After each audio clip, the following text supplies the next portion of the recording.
de la personne. Parce que toi, tu viens de la publicité, comment fait-on pour se placer, justement, quand on met tout sur les chiffres, et que maintenant l'intuition devient importante quand même? Je pense qu'il ne faut pas distinguer l'intuition d'un côté et la rationalité des data miners. En fait, pardon, le bon data miner, c'est quelqu'un qui est à la fois avec un cerveau gauche hypertrophié, parce qu'il manipule les statistiques, les chiffres, les données, etc., etc., et aussi un cerveau droit hypertrophié, donc c'est un hydrocéphale, il a une grosse tête, bon, parce qu'il a besoin de son intuition. C'est-à-dire qu'un data miner sans intuition, bon, c'est un technicien, à mon avis, il fera moins de découvertes qu'un marketeur qui n'a que l'intuition et pas les mathématiques. En fait, c'est un mélange des deux. Je ne crois pas qu'on puisse être l'un sans l'autre. Pourtant, là, ce que je remarque, c'est qu'actuellement, le marketing en général devient de plus en plus technique, de plus en plus pointu. Alors, c'est vrai qu'on a été à l'école, on apprenait tous les analyses, statistiques, etc. Les corrélations, tout ça. On était assez peu en pratique. Et là, maintenant, ça devient quasiment obligatoire. On le voit, par exemple, avec Google, avec les A/B testing et tout ça. Est-ce que pour attends, A/B testing, je t'arrête une seconde. A/B testing, on a l'impression de découvrir quelque chose d'extraordinaire. Mais l'A/B testing, les marketeurs directs le font depuis des dizaines d'années. Et en fait, ça s'appelait le split run. Bon, c'est un nom, en fait, anglais, mais ça veut dire quoi? Ça veut dire tester l'hypothèse A contre l'hypothèse B et voir si la A est plus rentable que la B. Alors maintenant, on l'appelle l'A/B testing, mais arrête. C'est-à-dire que c'est une technique qu'on redécouvre, mais qui n'a jamais d'ailleurs été perdue. Donc, ce que je veux dire, c'est que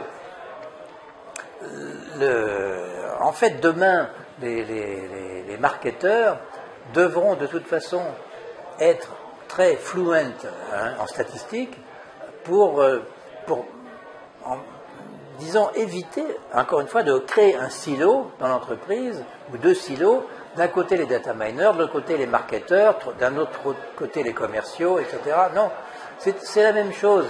Et tout à l'heure, dans une vidéo, je montrais le professeur Christophe Benavent, qui milite et qui dit d'une manière extrêmement claire que le marketeur de demain sera un mathématicien, enfin un statisticien. On ne peut plus distinguer maintenant les deux rôles. Je suis tout à fait d'accord avec toi, les statistiques sont là pour aider, entre guillemets, conforter une opinion, mais pourtant on a vu que certains... Pas conforter, trouver. C'est ça la différence. Avant, on confortait une opinion, on prenait une corrélation, on disait, ah oui, tiens, par exemple, c'est le coup classique, le nombre de divorces aux États-Unis est corrélé au nombre d'ascenseurs construits dans la même année. Donc plus il y a d'ascenseurs, plus il y a de divorces. Oui, et tu sais pourquoi? Les hommes s'envoient en l'air? Ah. Non, qu'est-ce qui se passait? C'est qu'on était en train de corréler, l'intuition étant mise de côté, justement, deux variables croissantes. Et donc elles étaient corrélées. Mais elles n'ont rien à voir ensemble, évidemment. Donc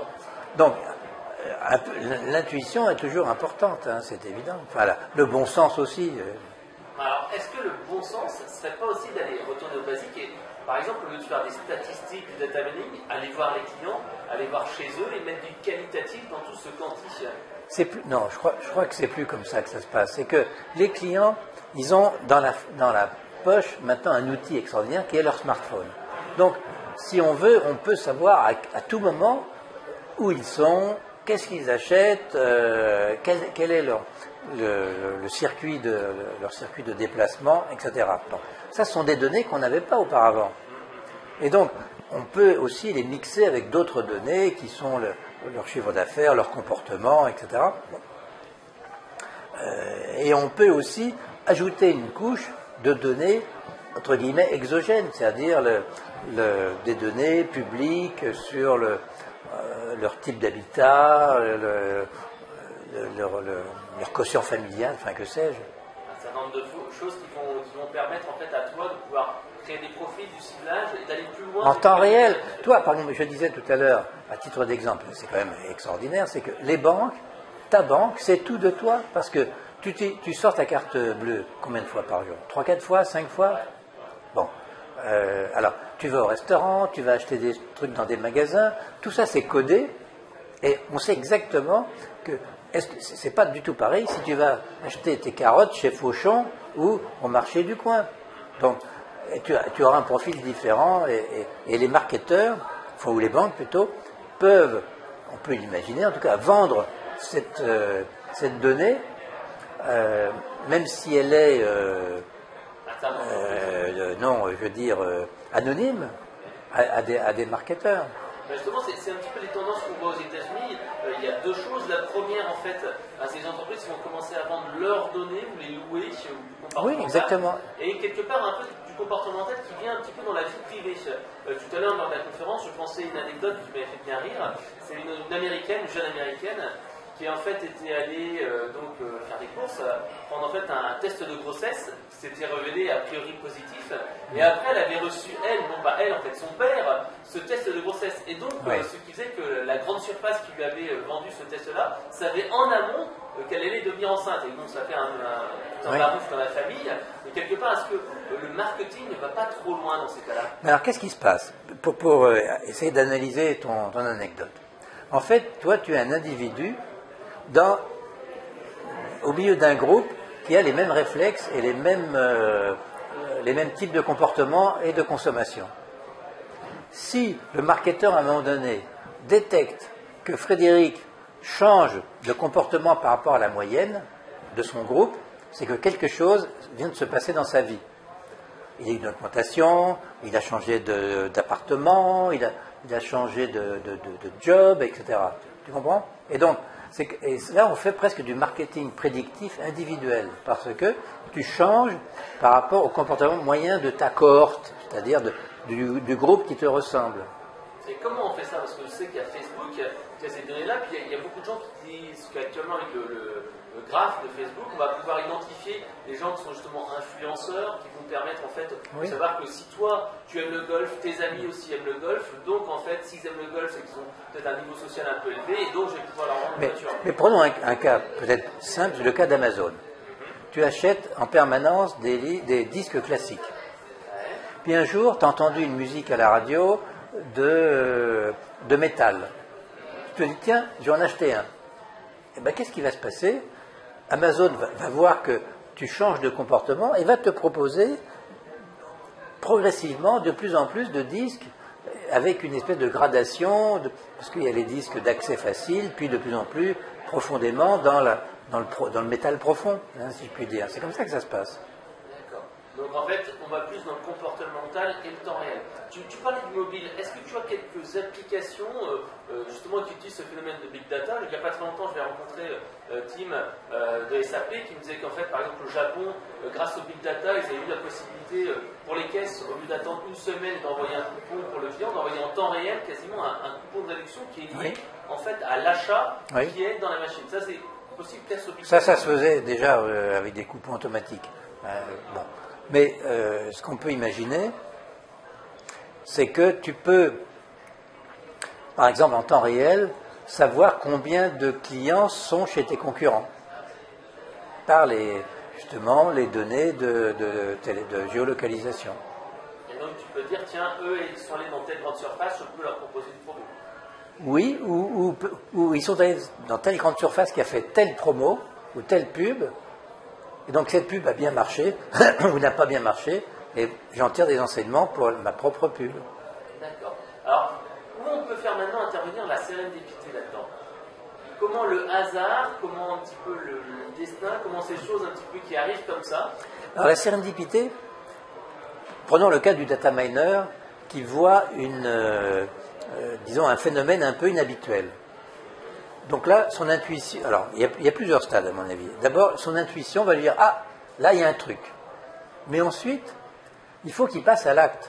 C'est-à-dire que il n'y a pas que l'intuition, il faut aussi oser dire « Tiens, là, je vais creuser cette piste pour en tirer parti et aller plus loin. Peut-être que je vais découvrir un filon. » Mais si tu t'arrêtes à l'intuition, eh bien, c'est pas suffisant. Et la sérendipité, c'est cet ensemble de qualités qui font que l'inattendu ne t'effraie pas, au contraire, ça te fait plaisir, et que tu cherches à creuser, parce que peut-être que l'inattendu est plus intéressant que ce que tu attendais. Mais est-ce que ça ne revient pas un petit peu à secouer une boîte dans tous les sens et voir ce qui va sortir? Comment on met de l'intelligence là-dedans? Non, on ne secoue pas une boîte dans tous les sens. Enfin, à la limite, on peut la secouer dans tous les sens, mais quand tu sors quand les dés roulent, bah c'est toi, c'est ton œil, c'est ton cerveau qui à un moment donné dit tiens, là, il y a une piste, et je la suis. C'est pas le hasard, là. Bah justement, tu me parlais d'anecdotes tout à l'heure, là, justement, quand tu as travaillé chez La Redoute. Est-ce que tu peux nous en dire un petit peu avec cette histoire de nid d'adresse qui était un petit peu le repère de gens avec des comportements un petit peu bizarres? Bah, les mauvais payeurs. Exactement. Oui, bah, je m'étais rendu compte qu'il y avait beaucoup de mauvais payeurs. Des gens qui ne payaient pas les produits. Ça avait augmenté de manière drastique. Oui, d'une manière importante. Et toutes les corrélations qu'on pouvait faire pour savoir quelle était la cause. Est-ce que c'est le produit? Est-ce que c'est le prix? Est-ce que c'est le... oui, les gens qui n'étaient pas contents, etc. Bon, on ne trouvait rien. Et un jour, j'ai eu l'idée, intuitive, mais je ne savais pas ce que ça allait donner, de trier les fichiers clients, non plus sous l'angle de produits ou âge, ou etc., ville et tout, mais de trier le fichier par rue et numéro dans la rue. Alors, quand j'ai demandé ça à l'informaticien, il m'a dit tiens, c'est bizarre, qu'est-ce que c'est que cette connerie? Parce qu'on n'était pas habitué à faire ça. Et là, d'un seul coup, on a vu apparaître d'abord des rues qui étaient plus, où notre pénétration était plus forte que dans d'autres. Bon, ça, c'est du bon marketing local, mais surtout qu'il y avait des nids d'impayés. Un petit peu, j'ai toujours en tête l'expérience j'avais trouvé un chat à la campagne qui était plein de puces. Je l'ai mis dans le bain, dans la baignoire, et d'un seul coup, j'ai vu toutes les puces arriver sur le museau du chat. Ah oui, parce qu'elle s'échappait. Alors du coup, non, je n'ai pas mis la tête du chat dans l'eau, quand même pas. Bon, mais là c'était pareil, il y avait les puces étaient dans des endroits, genre hôtel, salon de coiffure, ou des boîtes aux lettres dans des immeubles où les gens en fait se faisaient livrer, changeaient leur adresse, enfin changeaient leur nom en permanence, mais comme là, phonétiquement, c'était presque pareil. Ils changeaient un accent, ils mettaient un espace. Un peu plus que ça, mais disons le facteur ça reconnaissait le nom. Par contre, nous, nos ordinateurs ne reconnaissaient pas forcément. Voilà. Donc justement, c'est là que l'intuition va arriver un petit peu. C'est peut-être pas de la sérendipité, mais c'est une intuition qui vient apporter du secours ou une aide en fait aux données brutes de l'application. On peut dire ça, oui, tout à fait. Alors là, on parlait du collectif. Je vois qu'on parle de collectif et de comportement, ça me fait penser aux études et aux livres de Robert Cialdini, Influence et manipulation. Oui. Est-ce que, avec justement ces nouvelles technologies, on n'est pas en train justement de donner un outil pour mesurer à grande échelle et automatiser et donner vraiment au grand public tous ces outils, entre guillemets, pour manipuler le consommateur? Pour ne pas donner au grand public, donner aux marketeurs. Aux marketeurs, oui, mais comme ça va être en accès à tout le monde et tout le monde va être touché. Ben, c'est pas vraiment ça. C'est-à-dire que ces techniques de manipulation, comme tu dis, simplement elles étudient le comportement inconscient du cerveau. Et au lieu de te proposer à toi, Frédéric, des produits ou des services qui ne t'intéressent pas, et donc qui vont t'agacer, on va te proposer uniquement des produits qui t'intéressent. Elle n'est pas belle la vie, là. Si Amazon te propose, prenons ce cas, disons typique du bon marketing, te propose des produits qui t'intéressent puisqu'ils sont dans la mouvance de ce que tu as acheté ou de ce que tes amis ont acheté. Bon. Si demain Amazon te proposait n'importe quoi, j'ai acheté chez Amazon un aspirateur. De temps en temps, Amazon me propose des brosses spéciales d'aspirateur. Il m'aurait proposé ça il y a 6 mois avant que j'achète l'aspirateur. Je dis, mais qu'est-ce qui m'emmerde, hein? Et ça m'aurait déplu. Et à la limite, j'aurais pu être en colère et dire, arrêtez, je désabonne de la newsletter ou je vais acheter ailleurs. Donc en fait, ça permet de mieux adapter les chaînes de prospection et de fidélisation surtout. Oui. Et donc de ne pas uniquement se baser sur l'instinct ou sur l'habitude de faire, mais vraiment sur des... Cialdini, dont tu parlais, a fait un bouquin sur l'influence et sur la persuasion, pas sur la manipulation. Ah, et quelque part, il explique justement comment éviter de se faire manipuler avec les grands mécanismes. Et c'est vrai que là, on parlait tout à l'heure des influenceurs. Quelque part, lui aussi, il en parle dans son livre en disant voilà la preuve sociale, en prenant quelqu'un qui est une référence, etc. Oui, mais la vie, la relation, enfin, les relations entre les hommes sont. Les hommes parlent. Bon, chacun souhaite convaincre l'autre ou de son. Enfin, sinon, on pourrait faire des conversations devant son mur, alors que là, on discute. Bon, je ne cherche pas à te convaincre, je cherche plutôt à te faire partager une opinion et vice-versa. Bon, c'est pas des manipulations. La manipulation, c'est quand je veux te faire signer un contrat d'assurance vie et que tu veux pas. C'est vrai. Et c'est vrai qu'il y a des techniques qui sont intéressantes dans ce livre, comme à chaque fois, tout bon marketeur devrait connaître. Hein. Tu as parlé du livre qu'on doit, ou le film, La famille Jones. La famille Jones, voilà. Et justement, on voit un petit peu ces influenceurs-là, avec la preuve sociale, la personne qui a réussi, qui réussit bien un swing, qui est super bon, et forcément on achète le produit de cette personne. On achète le club de golf, évidemment que l'autre, ou que ton copain t'a présenté comme un club magique. La magie, elle est toujours là, c'est que si on te donne un club où ton copain te dit avec ce club je rentre 4 coups sur 5. Bah forcément je vais en avoir envie. D'abord, 1, tu en auras envie, 2, tu vas l'acheter, et 3, tu vas améliorer ton score. Parce que tu vas être plus en confiance qu'avec ton vieux club, et donc fatalement tu vas améliorer tes performances. Bah alors est-ce qu'on ne va pas justement arriver grâce au big data et tout ça à un phénomène où en fait il ne va plus y avoir de la publicité, mais il va y avoir des réseaux, des nœuds, des influenceurs, et au lieu de faire une publicité à la télé, je vais plutôt donner le produit à une ou deux personnes qui sont clés, et c'est eux après qui vont tout simplement vendre le produit. Bah peut-être. Bon, je crois que maintenant, la suite au prochain épisode. Merci Frédéric.